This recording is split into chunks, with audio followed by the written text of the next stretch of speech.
transmitting now a question, not of simple morality or relativism, but one of the deeper philosophy of the self. The question posed, what makes you? The spirit within, so often obfuscated by the garb we clothe ourselves in, yet in these linens and silks, do we hide something more sinister of our true selves? A creature, made not by human warmth, but instead by a disturbed cold, calling into a merciless void of chilled indifference and seeking only the warmth of what, perhaps, we always wanted to be. A beast, an animal, and a man, wrapped up in a single short tale, coming to you through radio waves between atoms. Source, the void.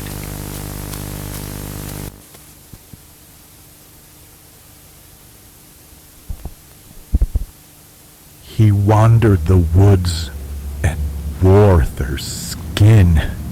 The warmth was orgasmic. The fur so succulent and plush. A trickle of red fluid ran down his leg, pulling at his bare and calloused foot.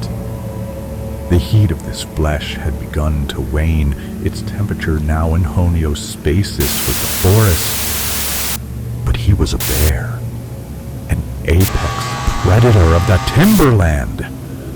He roared into the barren valley before him, the birds startled from their perches.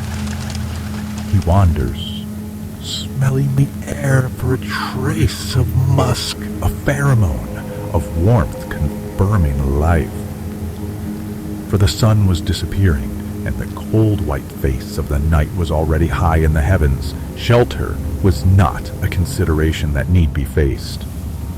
Suddenly, a shift in the wind projects the microparticles of odor. Something is near. He was a bear, searching for his prey.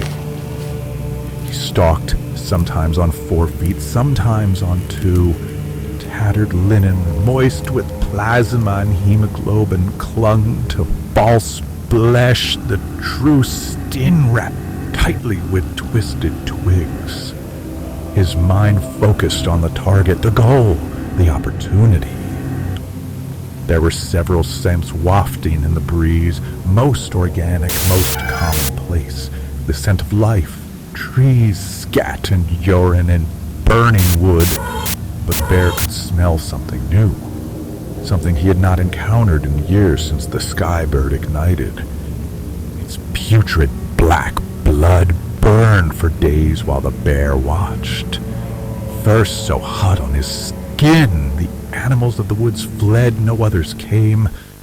But he remembered. For the warmth of the bird's body sustained him in his early weeks.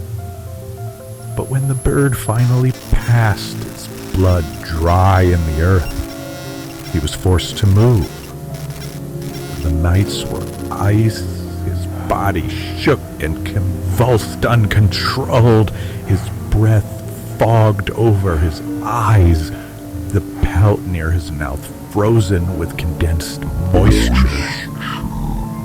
No food could warm him, no shelter enough.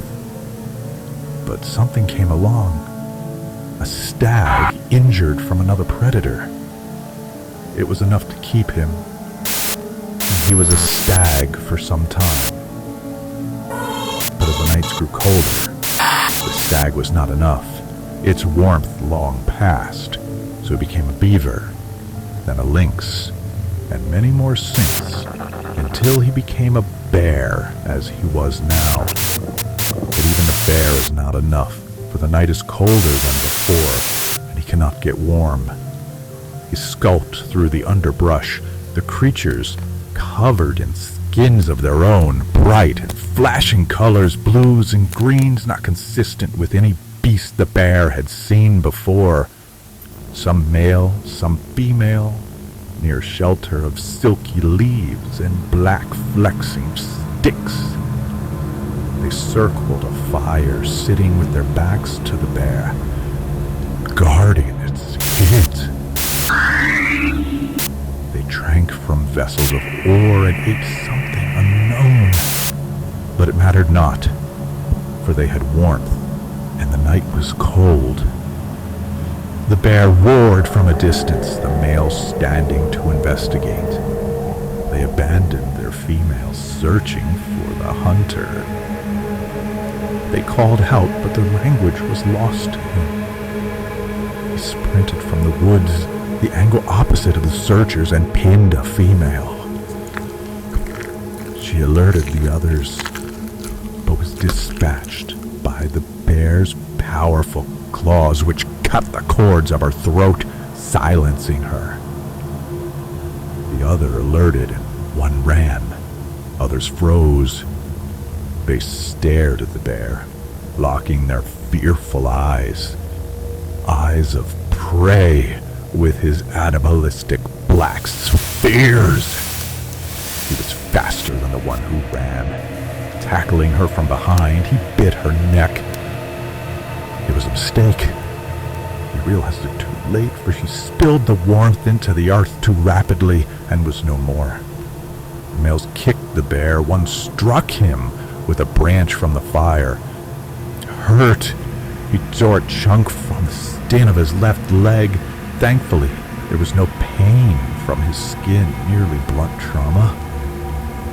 The bear was light in weight but strong, and pushed the males from his body. He dug his claws into the abdomen of one, fishing out his innards in a mangled heap. Another he struck with the same branch the bear was struck with, only he did not rise again. Finally, one escaped before the bear could see where. The sound of metal and a roar of a mighty beast could be heard in the distance, but quickly dissipated. The fire was snuffed in the fight, but it mattered little to the bear. There was warmth that lasts. He went to the female, roughly his height, and dug his claws carefully along her musculature. He cut and tore with dedicated precision, the fibers hot on his paw. And when his task was done, he cut the twine which secured his tattered flesh and dropped the skin at his feet.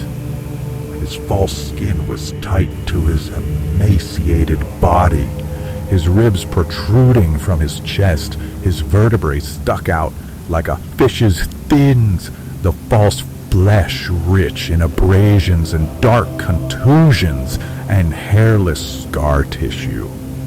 The new skin was draped atop the false, and for a moment he thought only of its warmth. It encased his whole being, was everything he ever could need. But soon after, he looked at his hands and realized he was no bear. No, he was like these creatures, a female now it seemed. But a memory of another time suggested he was not always this woman. No, he was once a man when he wore another skin. But he could not recall who that was, or how he lost that skin of that poor, warm creature. And something about this new skin felt wrong, not like the creature he became before. He did not like this creature, and already gave thought to becoming another.